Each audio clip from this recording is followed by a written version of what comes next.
tú comiences a adorar, mira, esa presencia desciende. Y lo lindo de Dios es que no viene con las manos vacías, trae consigo presentes, trae milagros, liberta, sana, restaura, levanta. Eso es lo que acontece cuando un pueblo conoce lo que es la adoración. No me busquen que sigo.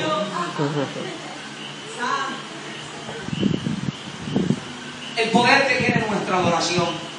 Porque es que el enemigo ataca tanto la adoración del pueblo, porque el enemigo conoce que la adoración de un pueblo tiene el poder de hacer lo que su rebelión nunca pudo hacer. Te lo explico. Cuando Satanás se rebeló en contra de Dios, dice la palabra que Dios envió al arcángel y le dice: arrójalo de aquí. Dios, el Padre, nunca se levantó de su trono, mas cuando tú la adoras, el Padre se tiene que levantar del trono y desciende. ¿Por qué es que detiene la adoración? Porque cuando tú adoras, el Padre se levanta del trono, te siente, te visita, te toca, te liberta y te sana. ¿Habrá alguien que sepa adorar en esta noche? ¿Habrá algún adorador que levante la mano y comienza a gritar bien fuerte? ¡Aleluya!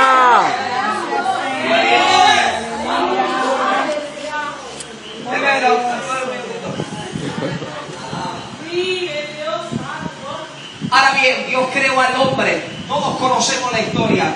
La conocemos desde que estábamos en la escuela bíblica desde niño. Yo me acuerdo que cuando yo estaba en los niños, Excel estaba con los jóvenes. No te digo viejo, ¿verdad? Audi y yo siempre estábamos juntos. Y me acuerdo que siempre se nos hablaba la historia de Adán y Eva, de Caín y de Abel. Cuando Dios creó al hombre, crea a la mujer, crea al hombre, dice la palabra que ambos pecaron, que fueron destituidos de la gloria.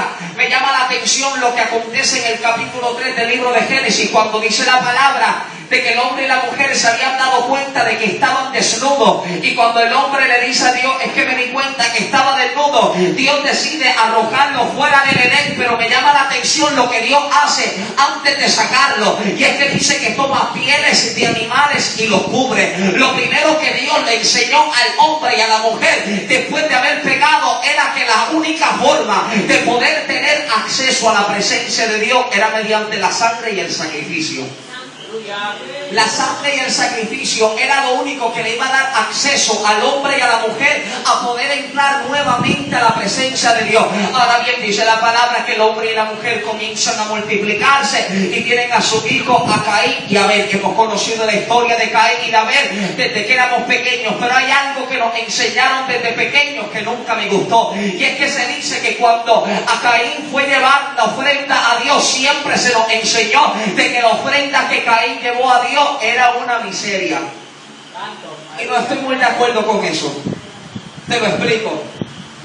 En el principio la tierra, aunque Dios la había maldito, había una maldición sobre la tierra. Dios dijo que la tierra iba a producir espinos y cardos, pero el fruto que daba la tierra en el entonces era un fruto bueno. Yo no sé si la zanahoria parecían bates de pelota, yo no sé si la uva parecían bolas de basquetbol, yo no sé, pero yo sé que el fruto que la tierra daba en el entonces era un fruto bueno. Por lo tanto, el fruto que estaba trayendo Caín para darnos ofrenda a Dios era un buen fruto. Calabaza grande, llame, yautía, batata, malanga, yuca. Yo soy criado en el campo, yo obligado tengo que comer todo eso. Y más con mi abuelo, que parece que eso es lo único que come.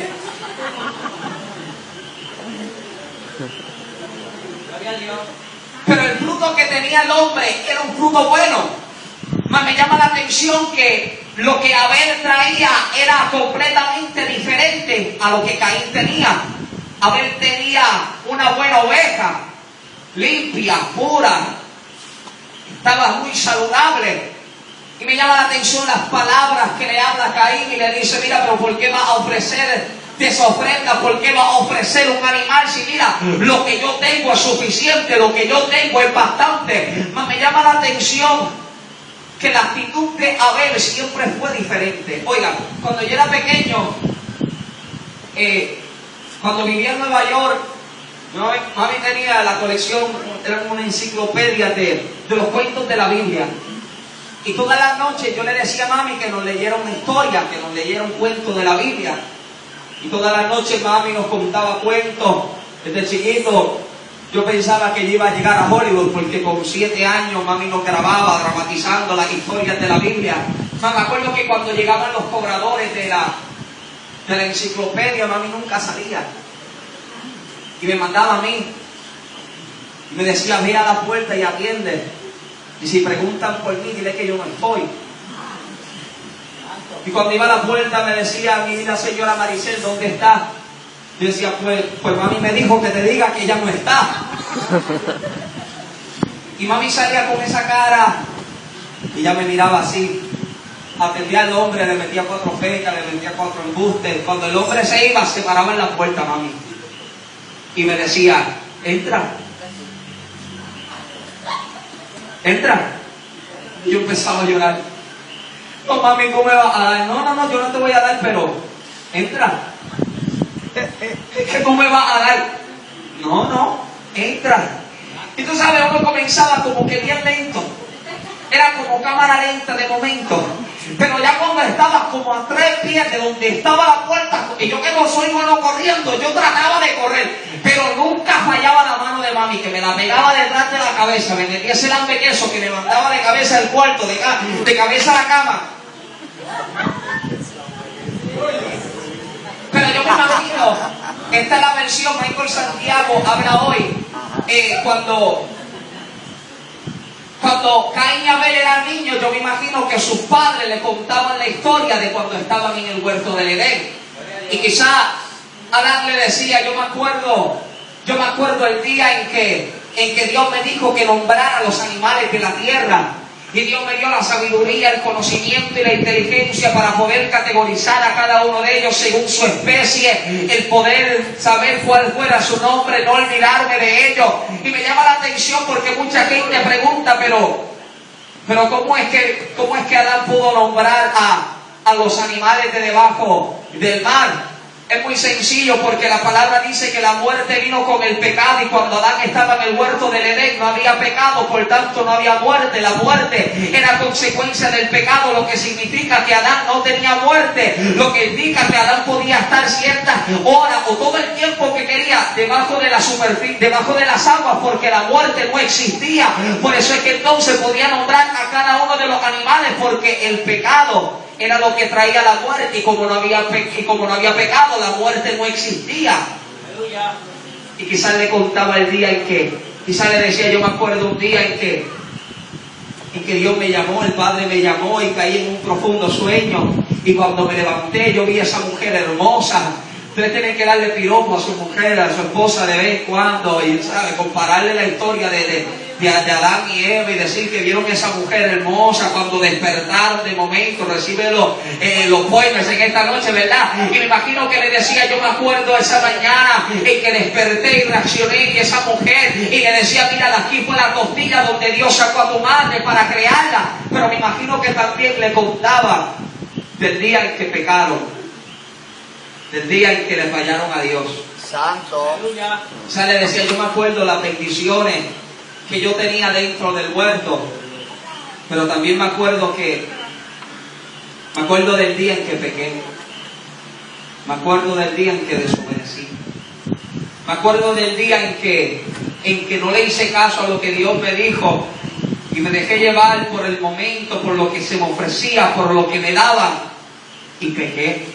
Pero si hay algo que Dios me enseñó, era que yo podía tener acceso a su presencia nuevamente mediante la sangre y mediante el sacrificio. ¡Aleluya! Y eso era lo que entendía Abel. ¿Por qué era que Abel mejor ofrecía la oveja y no ofrecía la bandeja de vianda, la bandeja de fruto? Aleluya. ¿Por qué ofrecía mejor la oveja? Porque Abel entendía que era la sangre, que era el sacrificio, lo que le iba a dar acceso nuevamente a la presencia de Dios. Que quizás Caín decía, pues es que ¿para qué tú vas a dar lo lindo, lo bueno que tú tienes, si lo que yo tengo es suficiente? Y Abel le decía, es que yo comprendo, papi me enseñó que para entrar a la presencia, para que Dios me visite, para que Dios me hable, el sacrificio necesita hacerse. Tú sabes que hay mucha gente que no comprende tu adoración, y te ven que tú gritas. Mira, yo soy bien gritón, yo respiro con un pulmón y parece que tengo 4, y yo grito, Para veces que tú llegas a la iglesia y tú gritas y tú adoras y la gente como que le incomoda, pero que mucho. Si él se le apagara el piano un momentito, si Mimi no le diera tan duro a la batería, y es que si vivieran 5 minutos en tus zapatos, entenderían el por qué tú adoras de la forma en que tú adoras. Si alguien supiera lo que tú has vivido, yo te aseguro que estuvieran cantando, yo te aseguro que estuvieran adorando. Si hay alguien que pudiera vivir 5 minutos en tus zapatos, yo te aseguro que tú estarías gritando, tú estarías adorando, porque después de todo lo que tú has vivido, todavía tú estás en pie. Amén. Y todavía puedes decir obedecer, porque hasta aquí me ha ayudado el Señor. Amén. Aleluya. Aleluya. A veces, yo soy sincero, en ocasiones me da llegan deseos de cancelar compromisos, porque la gente es muy ligera hablando, la gente que no comprende y la gente que no te conoce, muy ligera para hablar y para criticar, pero nadie sabe las madrugadas enteras que yo he pasado dándome terapia porque no puedo respirar. Nadie sabe las mañanas que yo me levanto llorando en mi cama porque no soporto el dolor en mi hueso, porque tengo un lado de la cadera más alto que otro, la parte baja de la espina dorsal torcida, ¿verdad? Pero ¿por qué yo adoro como adoro hoy? Porque cuando mi padre nos abandonó, cuando yo tenía 9 años, aleluya, hoy he podido conocer el amor de un padre. Aleluya, que cuando el sicilio quería quitar mi vida, comprendo que Cristo me dio vida. Por eso es que yo adoro como adoro, por eso es que yo grito como grito. Porque si tú vivieras 5 minutos en mis zapatos, mira, tú estarías brincando, más te montas en la bicicleta esa que está ahí y le das la vuelta a la iglesia y tú llegas gritando, tú llegas adorando, porque cuando tú sabes ser agradecido con Dios. Mira, te voy a regalar esto, mira. Yo llevo predicando 4 años, 7 años sirviéndole al Señor, y yo predicaba la última vez que yo vine aquí, yo vine acompañado con 2 muchachos y me trajeron desde Lares. Y yo llevaba 4 años predicando en POM.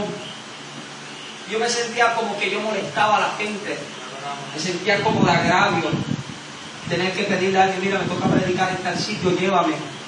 ¿Sabes? Que a veces la gente le dice, sí, no hay problema, pero como que los gestos dicen lo contrario.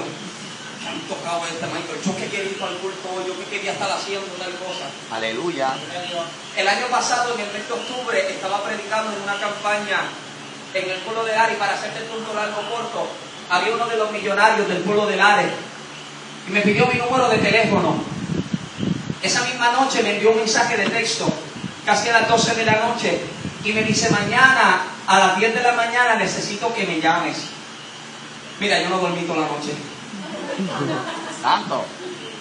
Desvelado, no podía dormir. Imagínate que a las 6 de la mañana estaba así con los ojos abiertos, lo que nunca, ¿sabes qué? Es cuando le dicen a uno que hay ayuno congregacional, uno se le hace que te dicen mañana domingo hay ayuno congregacional y son las 11:59 de la noche y tú estás comiendo todavía para llegar.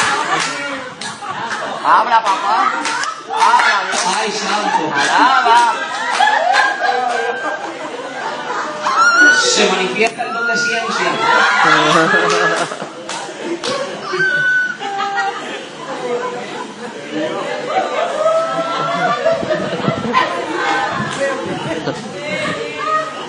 Dios es bueno.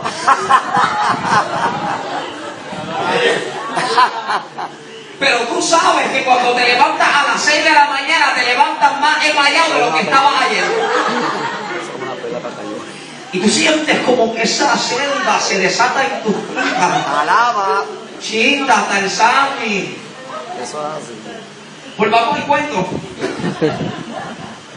Y a las 6 de la mañana que estaba despierto sin dormir.